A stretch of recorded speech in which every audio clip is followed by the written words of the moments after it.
Stefan Verstappen, welcome to the program. Well, thanks for having me on, Russell. I've been a big fan for a long time.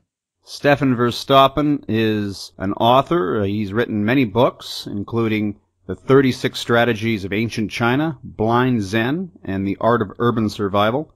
His newest book is A Master's Guide to the Way of the Warrior, the ultimate guide to applied Eastern philosophy, martial arts, and the path of the warrior from a scientific perspective. He has over 35 years' experience, traveled throughout Asia, studying martial arts, Hong Kong, Taipei, Thailand, Korea. It's great to have him on the program. Check out his website, chinastrategies.com, or his other website, urbansurvivalstrategies.com. Stefan, I'm going to put you in a scenario. You're at a gay nightclub, and somebody walks in with an AR-15 and starts shooting up the place. What could you possibly do in this situation to defend yourself? Well, my advice is always prevention. I get those kind of questions a lot from students. What would you do in this scenario? And suddenly you find yourself in a back alley surrounded by 6 gang members, and they all have weapons. And I tell them very carefully that the first thing you have to do is spread your feet apart, bend over, and then kiss your ass goodbye. Because there is no escape from that kind of a situation. The problem is that you've made 3 mistakes already. The mistake is getting into that neighborhood. You have to know your environment. Sun Tzu, the author of The Art of War, offers the advice that a general must know his terrain. And so when you move about through society, you have to know the area that you're in. And if you're in gang town, you should be able to detect that pretty quickly and not go in there. You're in the wrong place. Second, you should have seen these guys, hiding in the shadows already a long time ago. The other, key component to being a warrior, and the police department and military will tell the same thing, and that is something called situational awareness. You have to be aware of what's going on around you. Now, when you come home and you plop your butt into the chair in front of the TV, okay, zone out, decompress, fine. But when you're out in the world, when you're walking down the street, when you're going into a nightclub, when you're driving your car, you need to know what's around you. And it's a trick of awareness. You have to focus on other things.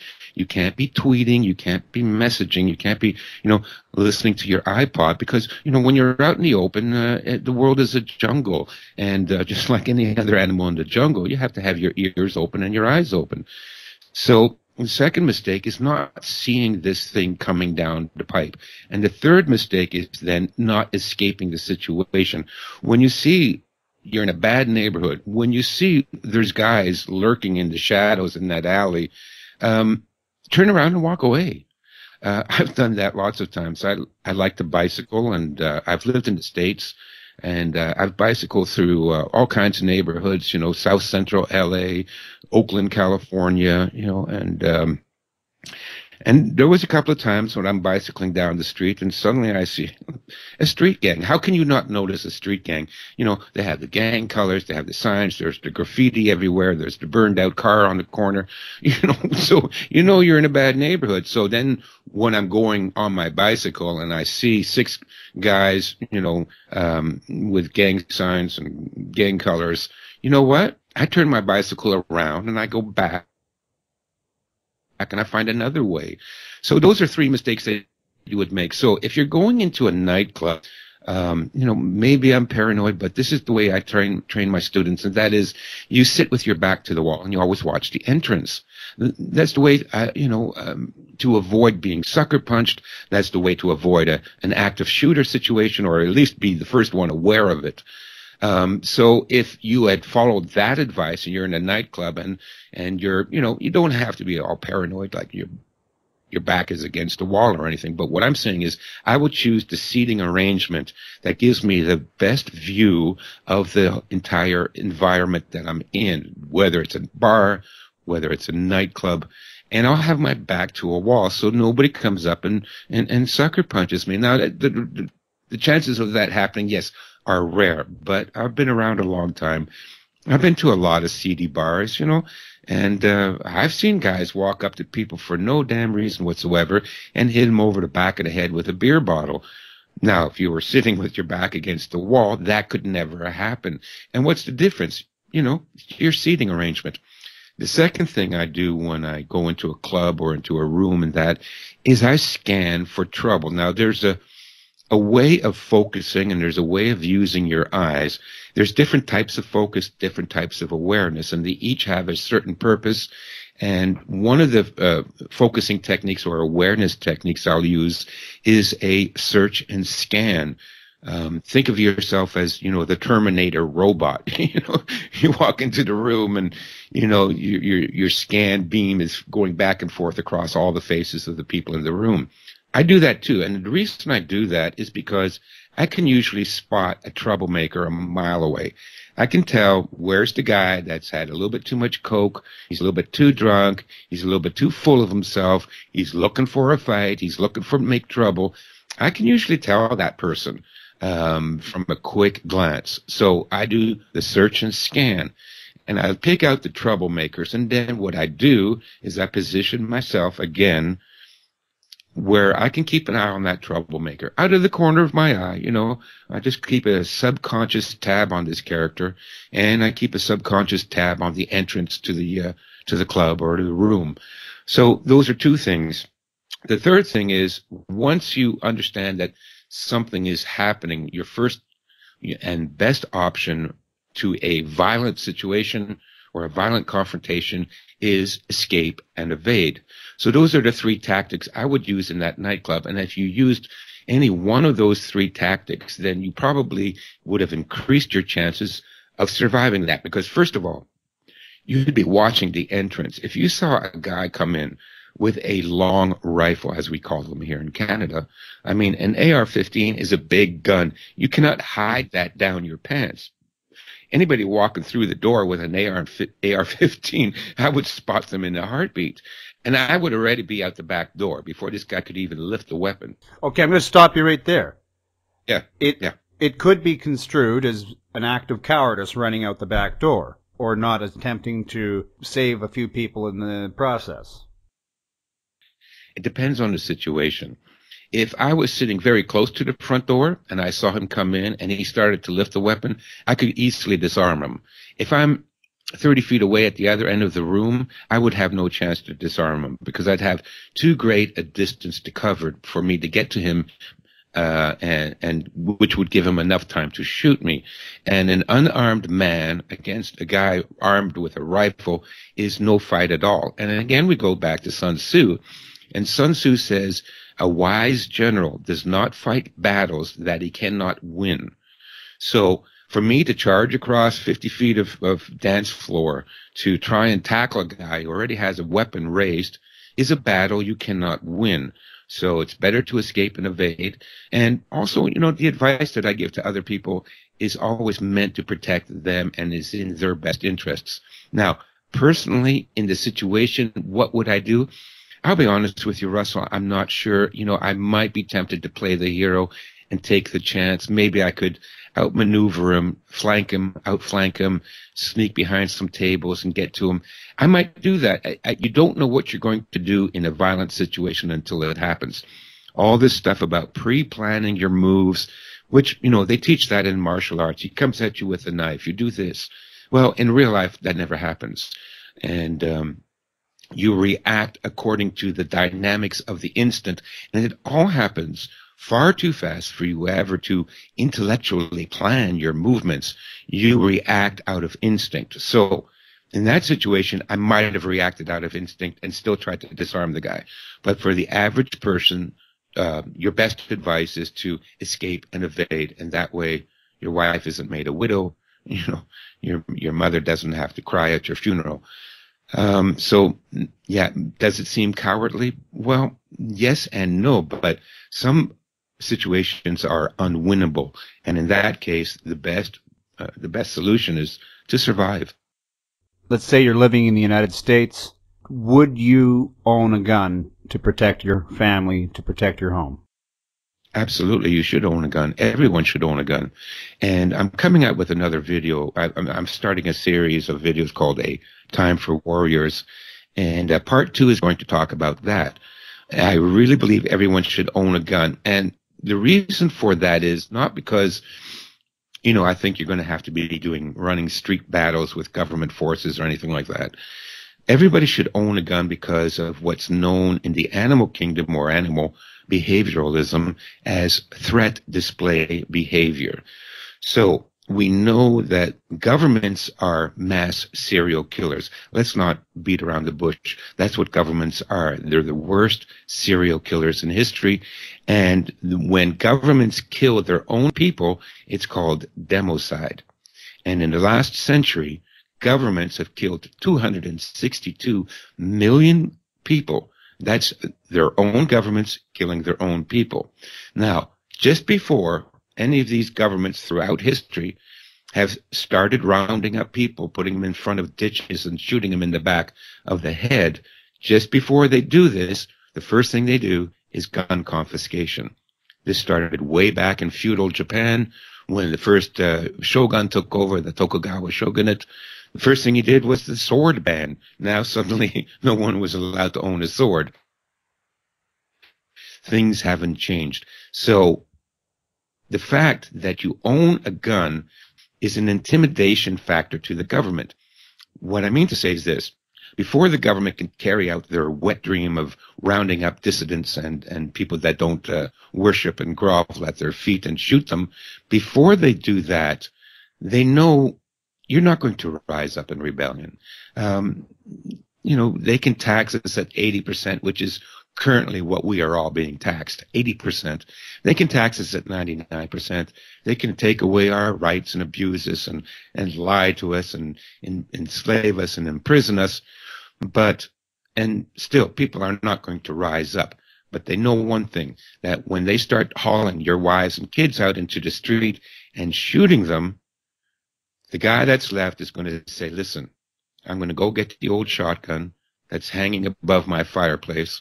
I'm going to get a handful of shells, and I'm going to kill some of these sons of bitches before they can shoot me in the back of the head, before I get on my knees and allow myself to be killed. So because we outnumber the government 10,000 to 1, that makes the government nervous. That's why they want to take away your guns. But the government has weapons far beyond.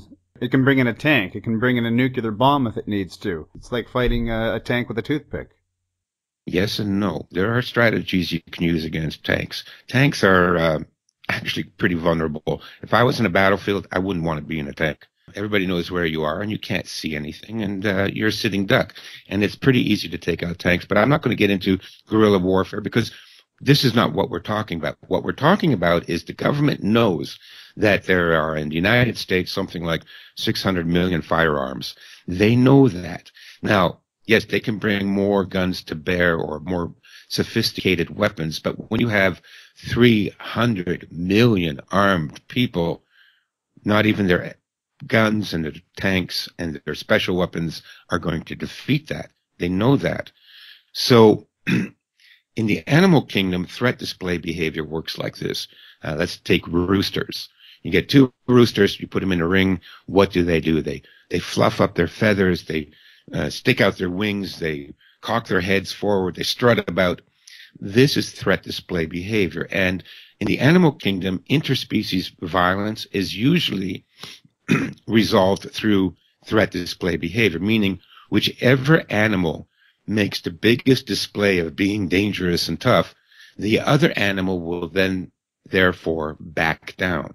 And seldom do they actually come to blows. My theory about everyone owning a firearm is the same. It's just threat display behavior. We don't actually intend, or I certainly wouldn't recommend or advise in any way for people to use those firearms to fight against the government. Absolutely not. But just the fact that you own them is threat display behavior. So when the government says to itself, geez, I'd like to throw all these people into FEMA camps, but there's 300 million of them and they all have guns. So the government's going to back down. So it won't come to that.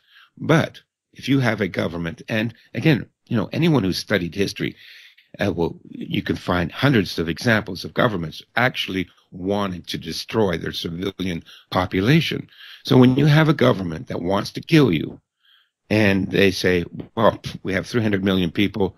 None of them have guns. They're absolutely no threat to us. What do you think is going to happen? So should everybody have a gun? Yes.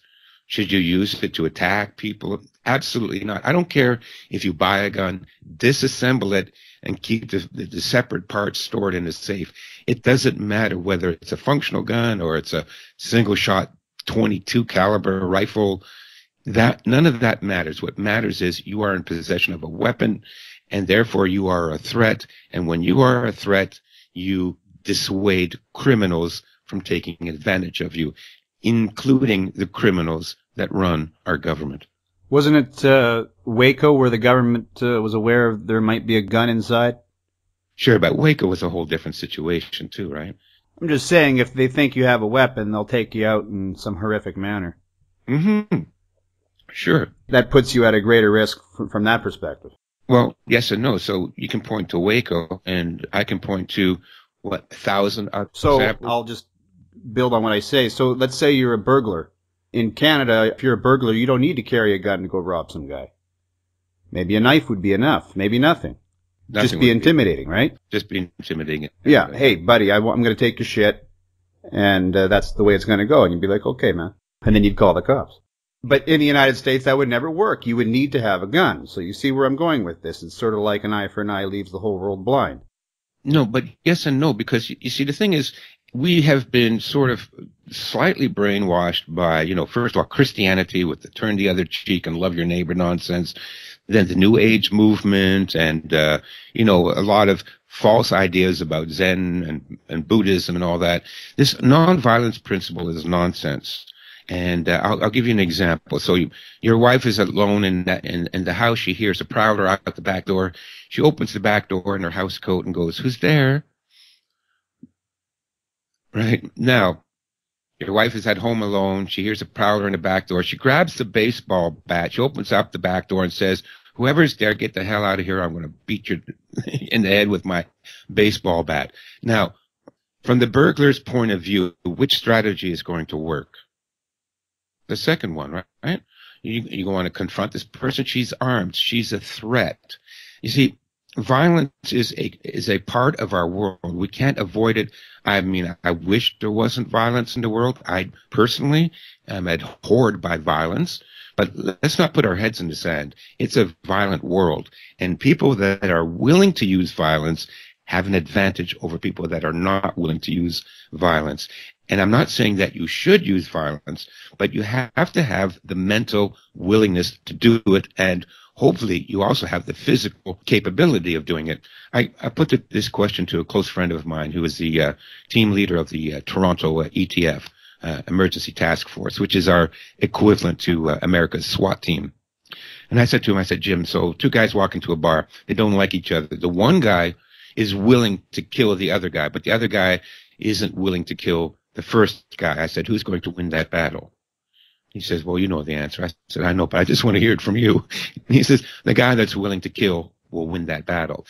It's not that they have to come to blows, but let me tell you about, interspecies violence. If you come across a guy that is absolutely willing and capable of killing you, you will sense that, and you will back down unless you are equally willing of killing and equally capable of. And then you have problems. But 99% of the time, one person is always going to back down. And the person that backs down is the one that's not willing to step up to the plate of inflicting extreme violence on somebody else.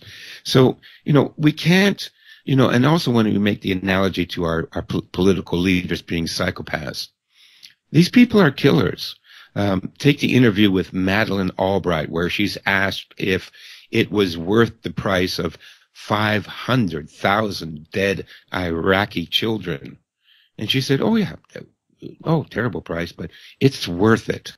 So you're dealing with somebody that is perfectly okay with killing 500,000 children, innocent children, to further her political goals. Now, do you think you can deal with that person in a nonviolent way? That you could sit down with that person and, kindly discuss the, the wrongfulness of their thinking, they don't care, and they are willing to kill you. So unless you're, have a stomach for violence and are willing to bring it back, you will never win any encounter with these people. You cannot win against them by being nonviolent. Now, again, it's really a mental thing. It takes place on a subconscious animal instinct kind of level. It's hard to describe, but if you've ever been up against somebody that's like a hardcore mercenary psychopath, you can feel that vibe, and you don't screw with that person. I know, I've seen it. So all I'm saying is, do I want and encourage violence? Absolutely not. But if you're not willing to engage in violence, you are already in a weakened position. Everyone's peacocking, posturing for position. You're right, very little action.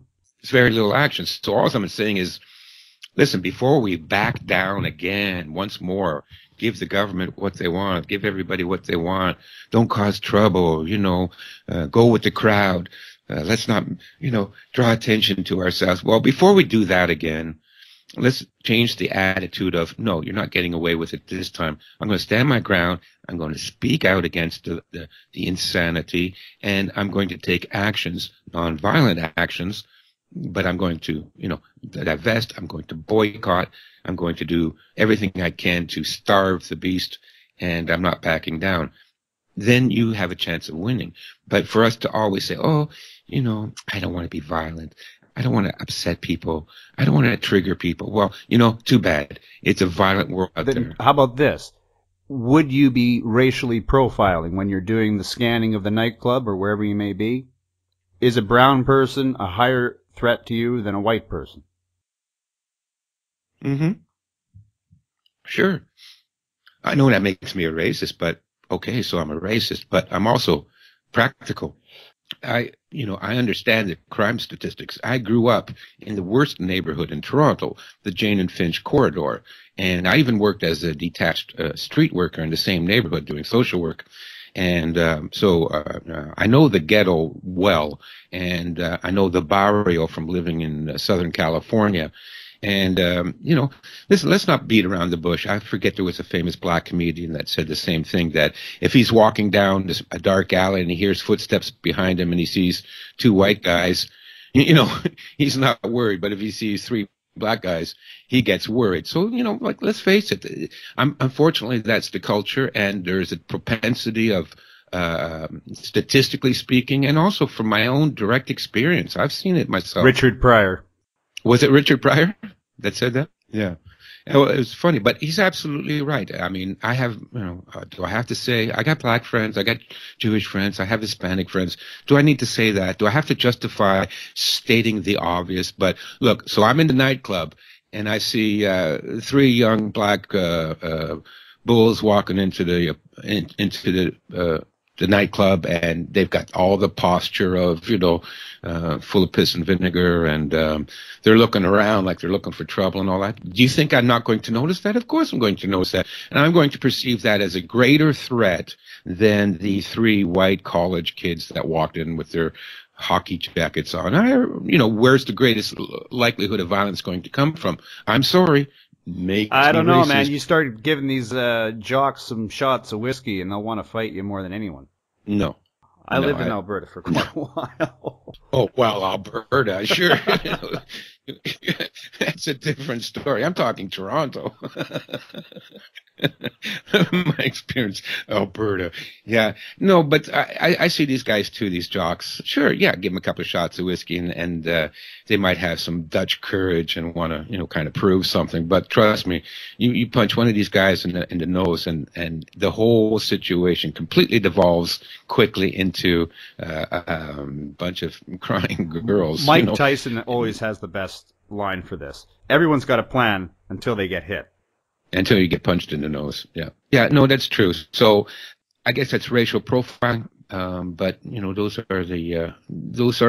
this is the way the world works. This is the reality on the ground level. And because of some sort of politically correct or some ideological, cultural Marxist kind of brainwashing, I suddenly have to allow myself to become a victim, or otherwise I'll be considered a racist. No, I'm not going to become a victim. Yeah, I'm going to keep an eye on those guys. I'm sorry. I'm going to keep an eye on them. I'm not going to cause trouble or anything like that, but...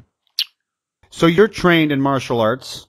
Yes. Would you consider yourself well-trained, well-prepared? Oh, absolutely. I've been teaching for 30 years. I've studied, not only did I study Kung Fu in China, but I've studied numerous other styles, Krav Maga, Jiu-Jitsu, Tai Chi, Taekwondo, Bagua, and of course the Shaolin styles, which I learned in Taiwan and Hong Kong. I went to Thailand and did kickboxing there, and danced with a Karen shaman up in the Golden Triangle. So I'm pretty well trained, but I've never had to hit anybody. I've never had to do it because I'm tactical. I'll give you an example. There was a guy in a bar in a girly Taiwan, and I was leaving the bar with an attractive young lady. This guy stopped me at the door and said, "Hey, I had a date with this girl, and I think we should step outside." So here's at that time I was training like 6 hours a day. I could have wiped the floor with him. It was nothing. But what? Am I going to tough guy and beat up this guy? No, I said, listen, I'm sorry. Let's ask the lady that you want to go with him. You want to go with me? Of course, wants to go with me. I'm a good looking guy. And, so she said, I'll go with you. And I said, well, there you go. The lady's made her choice. So I'll tell you what, let me buy you a beer and we'll call it a night. Okay. So I bought him a beer, patted him on the back, and I left. That's how I solve my situations. Now, do I want to be a macho jerk? And I would have so fought you after that. Oh, really? Because if I don't, you've totally just beaten me, right? Yeah, but did I beat you? What am I going to do? Well, you bought me the beer. That's kind of cool. But absolutely. No, so, I'm deferring to you. I bought you a beer. And listen, because what would the results be? So let's say I take this guy outside. I punch him in the head. Now, what often happens in bar fights, and especially bar fights that end in a fatality, is not that the guy beats the other guy to death, but you hit somebody in the head once, they lose consciousness and then hit the ground. It's when they hit the ground and their skull smashes against the pavement, that's 90% of the cause of barroom fights. So let's say I go outside. I punch the guy in the face, and he falls to the ground. Now he's dead. I have to live with that the rest of my life. I have to go through police investigations. I might be arrested. I might be sent to jail and imprisoned. All of that for what? For what? For a $2 bottle of beer? If I could avoid, escape, evade that situation by buying this guy beer for $2, is that worth it? Oh yeah, it's worth it in my book, because the alternative to that is, that's assuming I win the fight, not assuming that maybe he's got a couple of buddies out there waiting to help him, and I get blindsided and now I'm crippled in a wheelchair the rest of my life. At all costs, avoid violence, but and do whatever it takes. Can you look at someone and know if they're a tough guy or not? Oh yeah, absolutely. I'm almost 60 years old, so I've met and I've been all over the world and I've seen people, and in my younger days, I would fight everybody and anybody. I always wanted to spar, whatever style. And I've been in the past surprised by guys that looked like they couldn't throw a punch and that were really good, and other guys that were big, tough, mean-looking guy that, went down like a little ballerina after 2 minutes. So no, you can't usually tell. But if you study martial arts long enough, and I'm saying 30, 40, 50 years, you study it, you then, by that time, you have an instinct. You can tell with people. And that instinct is in whether or not that person is able and willing to inflict violence. And when you can tell that, that's the difference. Not that they're necessarily technically able, but that they're mentally prepared. Absolutely. One of my favorite martial artists of all history is Miyamoto Musashi, 16th century Japanese swordsman. The man was brilliant. He was undefeated in 60 duels. He was also a brilliant artist and a philosopher and a carver. And he says, in a battle between two opponents of equal skill, the opponent with the greatest fighting spirit will win. So even though a person might not be technically proficient, maybe can't do a jumping, spinning, reverse hook kick, like as if you'd ever use that anyways. But let's say you can't do that, and the other guy can do that. If the first person has a greater fighting spirit, then all the fancy hook kicks in the world aren't going to save you, because if you cannot match his spirit, he will defeat you. So it really comes down to your spirit, and which is the point of my book, the Master's Guide to the Way of the Warrior. Is the first thing we need to do with the population in order to free us from our current slave state is develop our spirit, the spirit to win and to defeat the enemy. And if you have that spirit, the technical expertise is not as important. Nice to have, but it plays a secondary role to your spirit. Your book, A Master's Guide to the Way of the Warrior, what is, quote-unquote, a warrior? Well, a warrior is somebody that first and foremost has a certain attitude, that goes through life with a certain attitude.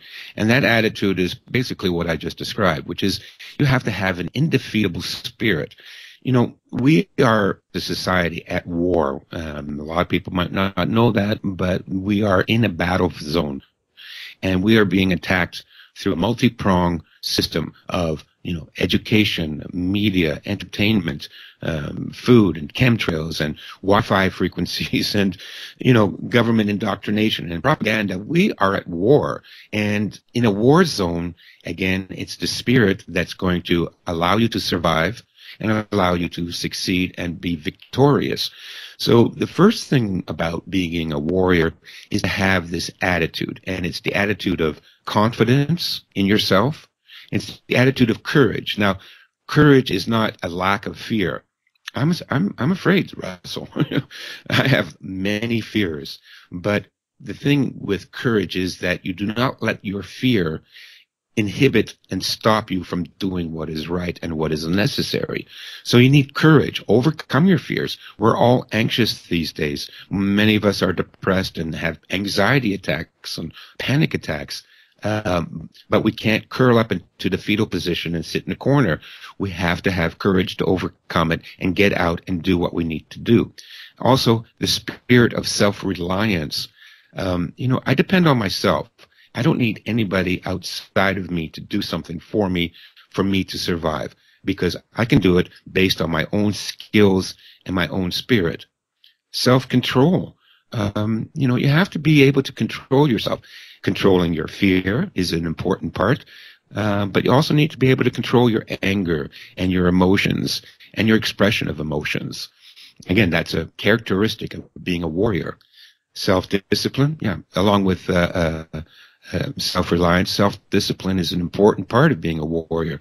You have to know when you can afford to do something. If you can't, then discipline yourself so that you don't go into debt. Or if you know that this kind of a food is bad for you and it's going to make you fat and lazy, then you have to use the self-discipline to avoid that. Very important is critical thinking. Warriors think for themselves. The current state and the current situation of our society encourages everyone to follow experts. So you get some guy and he has a piece of paper and he puts on a white coat and he tells you this, that, and the other. And we are all automatically supposed to say, well, he's got a white coat. He's got a piece of paper. Must be right. A warrior knows better than that. A warrior does not take his cues through external symbolism and through, magical thinking. A warrior thinks for himself, and he analyzes the information based on his own experience and his own rational deduction. Finally, you have to master something. You need to have a mastery of practical skills. What I mean by that is you have to be able to cook for yourself, to be able to blow up your own bicycle tire, to be able to sew a patch in your pants if you need to. The basic life skills that we have now, certainly the upcoming generation and the one after that, don't have any idea of the skill to grow a garden, the skill to train a dog to listen, things like that. So if you have mastery of any kind of a skill, you will tend to have mastery of many skills. And going back to Miyamoto Musashi, he wrote that. He said, Because I mastered the way of the warrior, I am now able to master all other skills. The book, A Master's Guide to the Way of the Warrior, is it required to have training in martial arts? Well, it would be nice, but it's not the end and be all of being a warrior. Personally, I think I have two minds about training in martial arts. One mind is that so many martial arts schools are absolute nonsense. And so many of these, so-called masters and black belts, and I'll be honest with you, a good 80% are just full of it. They don't know what they're doing. It's all this magical thinking, but what else is new? Look around us in society, 80% of what we think to be true and decent turns out to be just a fraud.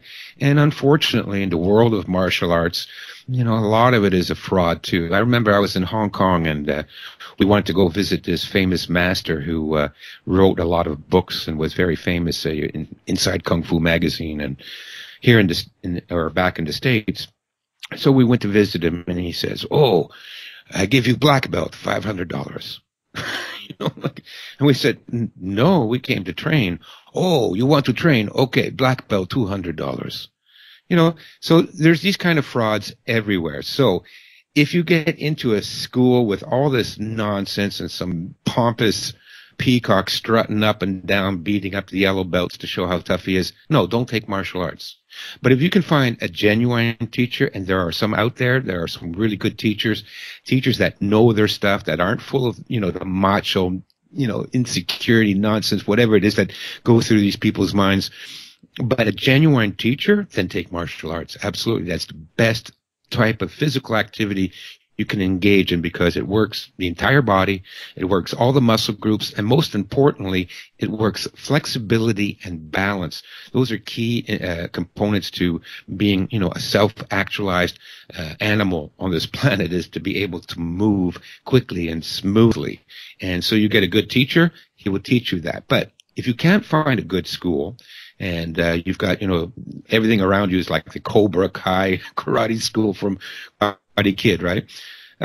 Take a dance class, take Pilates, take yoga, take a spin class, because ultimately it doesn't matter. I would say the second best choice for martial arts is dance, preferably modern dance or ballet, because they work the same muscles and the same flexibility and the same what we call proprioception, which is your awareness of your body in space. And so gymnasts and ballerinas and martial artists train that sense. And that sense is almost a superpower. I can go into detail. It's in the book more about it.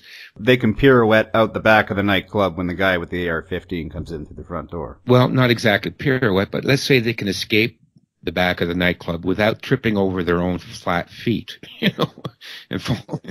That's the point. Look, when you get people in a panic situation, their motor skills, drop immensely. So if you already trained your motor skills, then they will, kick in and they'll get you out of danger more quickly. And that's why I tell people to train that way. Thing about martial arts is, it's like a little bit of knowledge is a dangerous thing. You might think that you can defend yourself, but you fuck with the wrong guy, and you're thinking, well, I know karate. You get your fucking ass kicked. No, me personally, the first thing I tell my students is that when you train in martial arts, I always train them. The first thing I teach them is boxing and self-defense. I want to get that out of the way, right? Because, otherwise you can spend 10 years studying some traditional martial arts and not know how to throw a punch. I'm sorry, but I've seen it with my own eyes. So the first thing I do is teach people how to throw a punch and how to take somebody down. Now that we've got that out of the way, let me explain what that does for you. It gives you a very slight statistical chance of winning, but it's only a slight chance. And listen, I'm not a hero myself. I'm not a brave guy. I'm a big guy, so that works in my favor. I'm 6'1", 220, something like that. So that works in my favor, but I'm not a big, strong, brave guy. The thing is, I'm just a little bit braver than most people, and that puts you into a 1% category. It's unbelievable how many cowards are out there, So, but do you think that would, and even with all my training, do you think I would, take on 6 guys in a fight. Never. Don't be stupid. I wouldn't want to take anybody on in a fight anyways. But because of my martial arts training, if I am forced into it, I can't escape. I can't evade. I can't talk my way out of it. I'm now on what we call the killing ground, which is you're battling for your life, right? Now my training will come in and it will give me a slight advantage. But that's all I can rely on, just that slight advantage. And it might not be enough for me to win. So again, that's why, I do encourage and always teach people first to escape and evade and avoid. But if you do get into it, it depends, most guys, they wouldn't be much of a threat to me. I hate to say it, I'm not a tough guy, but they wouldn't. I'm a big guy too. I'm a little bigger than you. I'm 6'2", 230. Just my size alone keeps most people from fucking with me, right? Mm-hmm. But if you're a smaller guy and you're not intimidating, this could be important stuff to learn. Let me ask you this. What are your thoughts on Aikido? That's the martial arts that Steven Seagal is famous for. I'm going to make a lot of enemies right now, but I think Aikido is total bullshit. I've known a lot of Aikido guys. I can't stand that Steven Seagal. I was working on a book with Joe Hyams, who wrote the book Zen in the Martial Arts. He was also married to Elke Summers at one point, a Hollywood screenwriter. And he knew, I better not say this.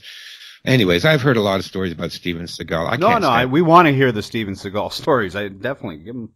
Well, he's the biggest asshole in Hollywood. That's basically what it is. He was on the set one day and going through a fight scene. Now, remember all these things you see on movies, it's all choreographed. And the same thing with what you see in the tournaments and that, especially with Aikido. Everything's choreographed, right? So he was tossing some guy around on the film set who was all full of himself. And he said, hey, he yelled out, anybody want to take me on? I'm hot today, or something like this. And one of the gaffers, one of the stagehands came up and he said, yeah, I'll take you on, and put him on his ass in like 3 seconds flat. Just a big pompous jerk. But Aikido is bullshit. I'm sorry. A lot of people are going to really be upset with me about that. But I've known a lot of Aikido guys. And like I said, when I was younger, I'd spar everybody. And I asked every Aikido guy I ever knew to spar me. None of them ever did. To me, that tells me a lot. If I come up to you and I say, hey, Russell, put on the gear, let's go for 10 minutes, because I can tell more about a person sparring them for 10 minutes than I could, living in their house for a month. Let me tell you, because you see their character, what's really behind the mask when that person gets a shot in the face, or he's, right? You kick him in the stomach and suddenly you'll see his true colors come through. Whether they can control it and come back, whether they're disciplined, whether they have any skills, you find that all out by sparring them. And so the guys that would say to me, sure, I'll go 10 minutes with you, no problem. I have respect for them right off the bat. But 95% of the people I would ask, no. And not one Aikido guy. So I used to, I taught at a school where we had some Aikido instructors, and I used to tease them all the time. I said, let me attack you Aikido style. And I would raise my hand over my head and then immediately go into a forward break roll. It's all choreographed. It's nonsense. These guys cannot fight worth a shit. Sorry. You have an urban survival website. It's got all the survival disaster preparedness stuff. Mm-hmm. We had a small earthquake here in Vancouver a few months ago. Of course, we're on that Ring of Fire, the San Andreas Fault, all that stuff. It's not just about people coming into your house wanting to rip you off. It's about natural disasters as well, right? Sure, yeah. My ex, she wants me to have a bug-out bag next to my bed because, she's concerned about some tsunami possibly hitting her. What would be the must-have stuff in your bug-out bag, your disaster preparedness kit? Well, absolutely, you should have a bug-out bag. It's what I call it an emergency kit, emergency evacuation kit. What you need in it is food, clothes, medical kit, some communications. I prefer a walkie-talkie or a radio that can get different bands. I have a ham radio, a portable hand radio, so I can listen into the police band, ambulance, air traffic control, whatever I want. It should be light enough that you can just put it on your back, have 3 days worth of food, extra warm clothes, especially for, us Canadians. You never know when you're going to have to evacuate, and most of the time it's freezing cold out. So extra clothes, a good first aid kit. Make your own first aid kit. Don't buy one of those kits from the store. They're useless. And look into it. Get a first aid certificate, right? Go for the advanced first aid. You should know this stuff. And this is part of being a warrior too. Like my teachers in China were all doctors. My Kung Fu teacher in Hong Kong was a doctor, and my Kung Fu teacher in Taipei was an acupuncturist. And there's a long tradition of warriors, certainly in the Eastern tradition, of knowing how to heal. And personally, I think that's a great aesthetic to follow, because, we're going to spend so much time being a tough ass and learning how to break arms. Let's spend an equal amount of time learning how to splint that arm after we've broken it, or how to heal somebody that's been hurt. So I always advocate for all my students to take a first aid course. Why not? Everybody can tweet and they know how to do everything on the computer, but your own body is a big mystery. No. Learn some anatomy, learn some basic first aid skills, and then use those skills to put together a good first aid kit, something practical. Put that in your bug-out bag. Have some communications. Like I said, even if it's just a battery-powered weather radio, better than nothing, because when the grid goes down, when the power goes down, you'll have no way of knowing what's going on in the world except through a battery-powered radio. And then you need some security now. Security for me means a flashlight, and it would mean something like a folding knife. Now, the folding knife is a tool. It's a very important tool to have in your backpack. But I also have a folding knife that has a spear point, which is good for thrusting. A spear point on the edge of your knife has greater penetration power. Penetrating wounds are far more lethal than cutting wounds. So if I needed to, that knife goes from being a tool to a weapon. So it serves a dual function. And that's about it. If you go to my website, there's lists of things that you can put into your, and I also have a video on my YouTube channel, how to put together an urban emergency kit for people that live in the city. I always wanted to know which mushrooms were poisonous and which weren't, which I could eat. So a few years ago, I just went crazy learning about mushrooms, and now I could probably walk through the forest and name 90% of the mushrooms to species, knowing which ones to eat. Do you come across any psilocybin? Yeah, absolutely. I found cyanescens just in a flower bed not too far from here. Wow. Some? Yeah, no, I ate it. Absolutely. And, there's a golf course just 2 blocks from me. And they have these Amanita Muscaria mushrooms. That's the red showy mushroom with the white warts on the top. You see them in a lot of kids' fairy tales. Those are extremely psychedelic. But for your listeners, let's put a caveat on your ability to pick mushrooms. You spent a long time learning how to do that. For most people, don't pick any mushrooms. Don't take the chance. Well, I've got shows with professors where we talk about all of this, and Yeah. You really need to study it before you know what you're doing with that. Absolutely. But the point here that my guest is making, that I'm making, is you've got to start learning things that you can. I was in 4-H. Where's from? Stop it now. The slogan in 4-H was "Learn to do by doing," and 4-H, by the way, stands for Head, Heart, Health, and Hands. The point is that you just get your hands dirty and you learn how to do things. I love 4-H. They're a great organization. Do they have any 4-H's out there in Toronto? Yeah, they have. They have a show down here at the CNE. That's probably a rap group out there. 4-H. Yeah. No, we have them here too. Yeah. We've talked a lot about Eastern philosophy. I've got a few editions of The Art of War here. Is it essential that my audience reads that book in particular, maybe as a primer to yours? Or what's the importance of Eastern philosophy in all of this? Well, there is some importance, but I'm not one of these guys that believes everything that I've read just because it's Eastern or it's touted as philosophy. I have a lot of problems, when Westerners, read Zen quotes or quotes from Taoism and things like that. Well, they cherry pick just like, Christians cherry pick from the Bible to put the best foot forward.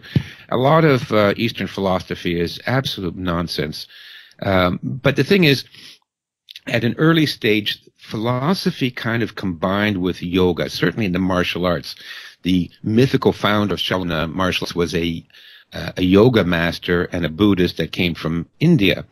And so from the very beginning, there was a sort of symbiosis between yoga and Eastern philosophy. Now, with the yoga is very good. They have a lot of exercises that they enhanced and developed in the Eastern philosophy in developing the mind and body. So what I have done is I've taken, and I've read it all. I'm a voracious reader. I've read tens of thousands of books. And I take notes every time I read. And what I've done is I've taken all the philosophy from Eastern philosophy. I've, trimmed all the fat from it, which is like 98% nonsense. And I've kept that 2% that was just dead on.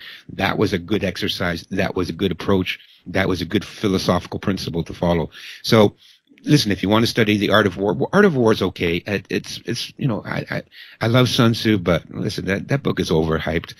He wasn't all that. And it certainly doesn't apply to what we're talking about in the Master's Guide to the Way of the Warrior. The book that I'm writing is a training manual. So it's not a philosophy manual. There's no first person writing in it. I don't talk about myself or anything.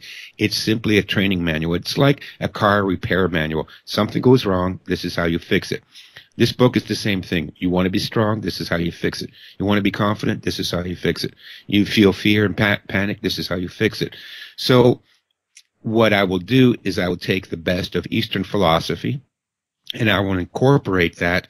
And then because I come from a scientific sort of mindset, I was a geek when I was a kid, and I've never lost that. So when I read, Tao-Kan Soho's, the famous Zen master, talk about seeing the forest and not focusing on the leaves. What I've done is I've gone into medical research and I've found out what that principle is. And it involves the way the eyes focus, the way the brain processes information. And then when you understand it that way, you have a deeper understanding of what he was talking about. So I'll quote Eastern philosophy and then I'll try to explain it wherever possible with a scientific principle. This is why that works. You defocus your central point of vision, which brings in peripheral vision. Peripheral vision is better for detecting movement and seeing in the dark.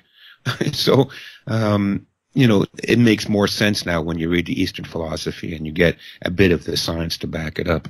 The eyes see more colors of green than any other color for the very purpose of looking into a forest and being able to distinguish the layout of the land there. Yeah, exactly. We have trichromatic vision, and only a few raptors and a couple of other animals have the same kind of vision. And it's very complex, and you can train it. For example, I'm using exercises in the book that came from Aldous Huxley. Now, Aldous Huxley wrote a book that almost nobody knows about, and it's called The Art of Seeing. And in the book, he describes his journey from being legally blind, because he read a lot too, and it destroyed his eyes.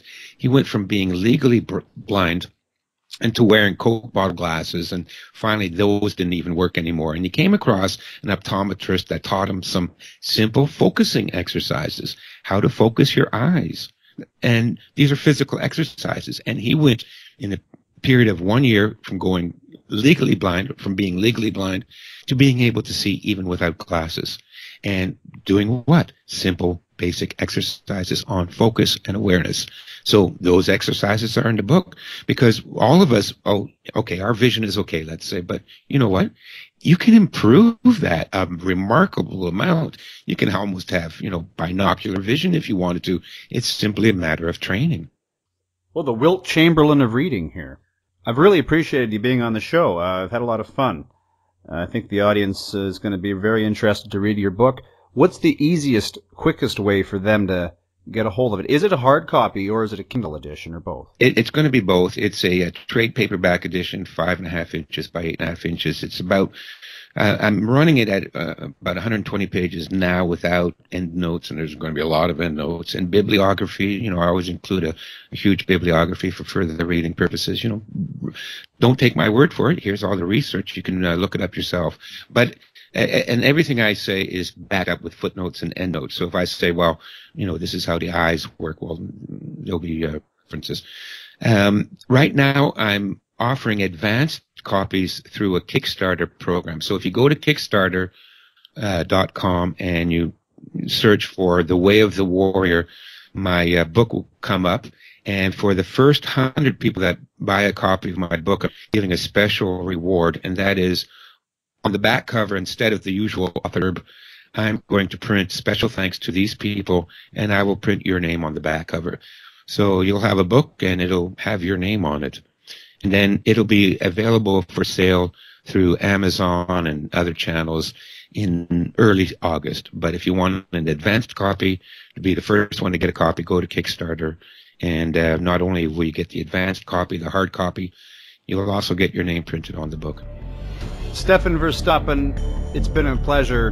Thank you so much for being a guest on the program today. Thank you for having me on, Russell.